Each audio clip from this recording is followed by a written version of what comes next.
பல நாட்களாக நீங்கள் ஜெபித்துக் கொண்டிருக்கிறீர்கள். ஆனால் அதே நேரத்தில் மற்றவர்கள் ஜெபிக்கிற ஜெபத்திற்கு பதில் கிடைக்கிறது நீங்கள் கேட்கிறீர்கள். நிறைய சாட்சி, நிறைய ஊழியக்காரங்க கூட சொல்றாங்க.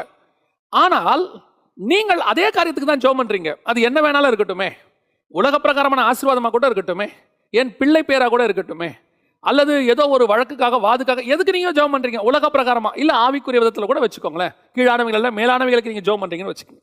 அப்படி இருக்கும்போது அவர்களுக்கு அந்த ஜெபம் அவங்க வந்து சொல்லுவாங்க, நம்ம கிட்ட சாட்சி சொல்லுவாங்க, நாங்க இந்த காரியத்துக்காக ஜெபம் பண்ணோம், ஆண்டவர் எங்களுக்கு பதில் தந்தார். ஆனால் அதே காரியத்துக்கு ஜெபிக்கிற நமக்கு அந்த பதில் வரவில்லை.